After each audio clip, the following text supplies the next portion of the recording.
Hello, chess friends, and welcome to Jozarov chess channel, and welcome to one of the most spectacular chess events of this year. Welcome to the FIDE Grand Swiss in 2025 that's going on now in Samarkand in Uzbekistan. So the most important thing about this event, I think, is to say that it's a big one. 116 players will battle for the throne of this amazing chess event, and I think the most important fact is still that we have here the current world champion Gukesh playing also in this event, which is really incredible. I really love Gukesh games, especially classical time format games where he's always trying to do novelties, where he's basically searching always for improvements of some positions. And in the round one, we're following already his game. It was a spectacular, I would say, Karpov-like game here by Gukesh with the black pieces against also a strong grandmaster Etienne Bacrot. And the format of the tournament is a Swiss format of 11 rounds of classical time format chess. Let's now dive into the round one. As I said, Etienne Bacrot against Gukesh in a crazy caro-kann defense. So with white, Etienne Bacrot open with the move e4. We have c6, the caro-kann here by Gukesh, of course advancing here in the center of the board, and now Gukesh battles also with d5. We have now the advanced variation after bishop to f5. We have said it many times, maybe also sort of beginner's lesson. Don't lock your bishop out. First of all, you bring it outside of the pawn chain, and then you advance the pawn to e6. Now we have the short variation with knight to f3. Gukesh, of course, cements now the center, and now normal development here by Etienne Bacrot. Knight to e7, also perfectly fine. Continuing here the normal development, calcing, and now h6, also a very important move. We want to play bishop to h7 and then hop with the knight here to f5 here with the knight. Now comes knight to d2, again normal development, and again Gukesh also develops with the preparation to finally crack here white center with the move c5, because white has, of course, a tiny little space advantage here, especially on this side of the board. So this will be probably the side that Etienne Bacrot will attack, and that's why we're trying to undermine here the pawn that's supporting the e5 advanced pawn by white. Now comes knight to b3. Here Etienne Bacrot battles, of course, against this move, and now Gukesh plays a very aggressive move g5. But this move g5 is not a big deal because you still have your bishop out, and the bishop is still protecting the slide squares on this side of the board, although risky, but with maybe later ideas to continue the pressure also on this side of the board. But it's risky because from black's perspective, if you advance the pawn too much, then it would be also very hard to castle on this side of the board. Castling queenside for black in these types of positions is already suicide, because I think white would have very, very enormous pressure with the, I don't know, a4, c4, knight to c5 in some line. It's possible. So don't risk it too much, as I said, here from black's perspective on this side of the board. So we have now a4, bishop to d7, rook to e1. Now Etienne Bacrot already challenges Gukesh, maybe not directly, but indirectly. If something clears on the e-file, as we mentioned also many times, sometimes we have to understand this potential threats. Maybe they're not present already, but it could happen if the position explodes in the center of the board. After rook to e1, now finally castle here by Gukesh, pardon me, and now h3. We have now the move b6, and in move 11, we have now already a theoretical novelty here by Gukesh in chess history. As I see the database, queen to c7 has been played, which is more sort of a, I would say, scholar's move, where you basically playing in chess principles. Queen to c7 connects, of course, the rook, but b6 is, I would say, a nice improvement here by Gukesh, where he's trying still to play the move c5. He wants to break finally and enter with the move c5. A positional mistake, if you ask yourself the question, maybe why black didn't play the move a6 instead of b6, and then maybe black is trying to play b5 and then c5. Always watch out for opponent's potential defensive moves. So this move can be easily met with a5, and now there's simply no good progress anymore for black on this side of the board. Although you can probably in some lines play the move c5, but now this one pawn is basically neutralizing 2 pawns by black. So that's why b6, a very important move. Now of course this one is not so dangerous because still we can play the nice move c5. So after move h3 and b6 here, Etienne Bacrot continues also with the normal development. Now Gukesh supports further the potential c5 move and gets also out of the potential attacks by the rook here against this rook on a8.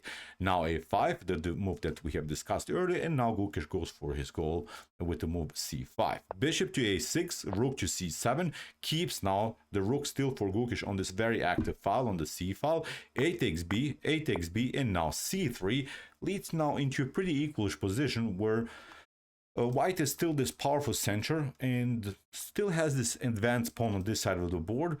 This bishop is very active, but I think in one moment we want to shift over to maybe support the attack on this side of the board. And now Gukesh plays what is, in my opinion, the first maybe tiny little critical moment of this position. Nothing spectacular is going on, nothing dramatic. If no one makes really crucial mistakes or something, this should be equalish. But now c takes d4 leads already into a tiny little positional problem here for Etienne Bacrot. The issue after c takes d4 is that you cannot play c takes d4 to keep your pawn chain intact here in the center of the board. You would love to get this position. Now the pawns are still connected, still you have the space advantage. Now the knight is out of game. This knight will never be able to play in the game. This knight is also not so good anymore because the bishop has taken over already here. And the tactical threat, the immediate tactical threat is of course bishop to c2, attack the queen and get the knight. So white would love to get this position if, for instance, the knight will be somewhere here. This would be perfect position for white. But now after c takes d4, you see Etienne Bacrot has to make already tactical decisions. And now from c takes d4, he plays knight from b to d4. It seems so that this pawn can be taken, but actually knight takes e5 is a devastating position for black. Actually, this position is collapsing now for Gukesh. Of course, he didn't play it, but let's see now what would have happened. Look at this, knight to f5, and then this one is hanging. The rook will be lost, the exchange will be lost, and of course I think in top GM level like this the game is lost for black. So that's why here after c takes d4 and knight from b takes knight from b to d4, we have now bishop to e4. Good move here by Gukesh, attacking further the knight and still in sort of again indirect way attacking the pawn on e5. We're trying to get rid of this defenders, and then maybe later when the position is more solid on this side of the board, finally grab the pawn on e5. Knight to d2 here by Etienne Bacrot, and now Gukesh again steps back, keeps now still the bishops active on this side of the board. Now we have knight to b5, an attack against the rook, rook to c6, knight to d4, and now rook to c5. Knight to f3 attacks again the rook, and already with this move order, Etienne Bacrot basically showed that he doesn't have a clear plan. He just played a couple of moves with his knight, allowed here even Gukesh to be active further with his rook here, and the rook suddenly from this c8 square, from this square, with this, I would say, passive moves, Etienne Bacrot allowed here Gukesh to take over, I would say. The evaluation bar you see is a little bit in black's favor, nothing spectacular again, but now already many positional problems are happening for Etienne Bacrot. He has to play now, I think, a perfect game in order to make something out of this position. Rook to a5 can of course be met with rook takes a5, which Etienne Bacrot didn't play, but I wanted to show you also the issue about rook takes a5. Even if you do this, then b takes a5, you have to still now play the move bishop to d4, and never you want to have your bishop placed like this, where the bishop is just a part of the pawn chain, where it's always protecting this isolated pawn on e5. Now maybe queen to c7. Look at this, black can play an easy game, will simply attack further the e5 pawn without complications. I think when you play the game here with the black pieces, you don't have to even calculate so much. The moves that black is playing are natural. White has to calculate more in this position. Look at this, b4. You're trying to maybe do something because you don't want to be left with the backward pawn here on the b file, because in some lines if a4 is possible, then this pawn will never be advanced. So maybe you're trying b4. It's just of course an imaginary line, but I want to show really the positional problems. Now look at this, knight to f5. Again, this bishop is hanging, you're trying to step back. Now we go for the pawn, you advance, knight to c5. as I said, just one line. Maybe you can also analyze different lines at home. The PGN will be a description below, of course. Study maybe this little bit, I would say, static and complicated positions, see what are really the issues. I don't see any good progressive plans anymore here for white. Black's pieces are playing perfect harmony. Still, this one is weak. This one will be probably taken. The b5 pawn is then weak. So too much pressure here against white. So that's why for rook to a5 here, Etienne Bacrot tried bishop to d4 again. Again connecting the bishop to this very weak pawn now finally on e5, and now Gukesh again plays normal moves without complications, without really too many calculations here. Black is playing an easy game. Queen to e2, and now Gukesh even further trades off the pieces. Why not? And now he takes over here on the a file because still this bishop is a little bit pinned. So that's why Etienne Bacrot has to lose another tempo. You see, he played once with the rook, now again, and meanwhile Black is regrouping. Black is playing better and better moves for pieces. Here Gukesh just improves the position of the knight because Etienne Bacrot lost a couple of tempi again. Here we have bishop to b5, again a loss of a tempo, again with simple threats. Gukesh is just taking slowly but surely over, and it's sort of a block constrictor game where Gukesh is slowly strangling here his opponent with bishop to b5. Here rook to a2, Black has the initiative. All of the pieces almost on perfect squares all over the board. Knight to f1, again Etienne Bacrot has to regroup, and now bishop to e4 again. Here look at this, again a new knight move, just shifting over but with the same plan to control the e4 square. Nothing dramatically changing is, I think, here in white's position, no improvement further. And Gukesh said, show me what you got. I'm just continuing my pressure. You cannot even take the bishop here on e4 because I'll take with the pawn. The knight has to step back. We just continue with knight to f4. Look at this. This wasn't again playing the game, but I wanted to show you how already bad white's position is. You try maybe, I don't know, to step back, then the pawn is lost on b2. If you step back here maybe to d2, then knight to b3 is going to happen. If you step here, queen to c2, then knight from c to d3 is going to happen. Of course, with further pressure here, with further pressure on the second rank. Look at this, really sort of a beautiful Anatoly Karpov game that Gukesh is showing us here with move knight to g6. Allows here even, as I said, this bishop, this beautiful, strong, centralized bishop to be taken, which is very important. So active play really by Gukesh without inaccuracies, mistakes, or blunders. He's playing here almost a beautiful stockfish game that we see here by the world champion. Knight to h5, this bishop gets attacked, easy run here for the bishop, and now knight to d2. And knight to d2 is of course a mistake because this pawn is taken now and the position is really collapsing now for Etienne Bacrot. But actually there are not so many good chances even here instead of knight to d2. Even if you try, I don't know, let's see moves like king to h2. You don't want to, of course, disconnect your queen, I don't know, from the defense of the b2 pawn. I wanted to show you again that it's not so easy to play this game from white's perspective, even if you keep the b2 pawn. Now again, we just play with simple threats. We just activate the pieces further. You try maybe to compete against this annoying bishop again on e4. Now we take, and again, even if the queen takes now, again, this pawn will be taken. Even if you try, I don't know, even if you're satisfied with the draw and you say, I'll just repeat moves with king to h2, king to g1, I'll just repeat moves, show me what you got again. Then Black can even play, I don't know, it's just repeating moves in one moment. Look at this. Even the queen can come into the game, trading off the queens and simply get rid of the defender of the b2 weakness. So in no line I see really nice progressive plan anymore here for white after bishop to h8. Etienne Bacrot made a mistake, but we don't want to, of course, undermine here Gukesh's play because he forced basically such a reaction because Etienne Bacrot had an idea with this move knight to d2, although it's a mistake because after rook to b2, at least in this scenario, Etienne Bacrot activated a piece and now he has taken over on the a file.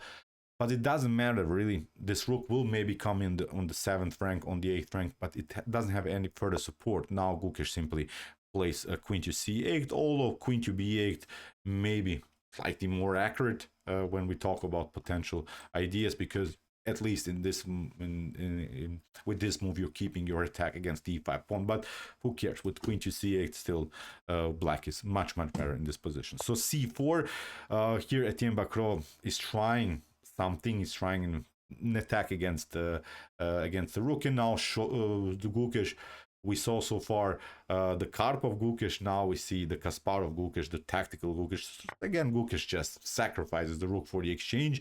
After queen to d4 and knight to b3, we have the fork again. And what I really like now about the Gukesh play, he could have taken with knight to a1, and after bishop to a1, black is again much better. But with this move that he played with knight takes d4, knight takes the bishop on d4, Gukesh showed here that he's really dominating all over the board, because after queen to d4 and bishop to e5, again the rook is hanging. And now again I like the next move, d takes c4, because Gukesh understood that if he takes the rook on a1, that the position is really unclear.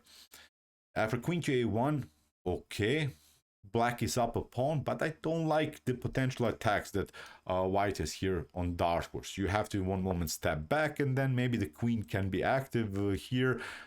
Risky to play, of course, for black. After queen to d1, Gukesh says, no worries here. I'm down the exchange, but now I have gained also this pawn on c4, and suddenly black has two connected pass pawns, has this amazing bishop pair centralized over the board. The knight is just waiting here to hop on f4, on h4. The queen, okay, maybe a little bit far away from the action, but will be probably included in some lines into the attack. Beautiful active play now by all of the black's pieces. So rook to a4, of course, can be easily met with bishop to d5, queen to e2, and now Gukesh just pushes the pawn further. Bishop to d3, tiny little improvement of the queen. We have now bishop to c2, check. Now bishop to e5. Again, Bacrot is hoping to get a repetition, maybe get a draw. I think white would be very satisfied with a potential draw now in this position, but Gukesh says king to f8, calm move. He's trying even to get the king on e7. Believe it or not, the king is even better on e7 on this line, because maybe in some lines that we have discussed, the queen could come on this side of the board. But now after queen to d3, knight to h4, we have now f3, which was now the last really bad move here for white. But even if you try, the engine, for instance, suggests that you should give back the exchange, but that's the beauty about Gukesh's move king to f8. He realized every potential threat by Etienne Bacrot. Look at this, after g takes h4, queen to e3, now you can take the pawn, but the king is really secured on e7. You can deliver, of course, a couple of checks, but now when the king is coming on d4, there's no good protection about the potential queen to a1 move, and in some of these lines I think white is going to be checkmated. So really great move, this move king to f8 previously by Gukesh, because he realized that he wanted to get the knight, and he anticipated the possibility that maybe Etienne Bacrot could sacrifice the rook, but we saw even this move is not working anymore for white. But Etienne Bacrot played f3, which allows here Gukesh to take over in dark squares. No dark square bishop anymore in white's camp that could protect the dark portion from the king. Now the position is getting destroyed, and after knight to f5, Etienne Bacrot had enough of it, and he simply resigned. So we see both players had enough time on the clock. The position was not won because of some time pressure.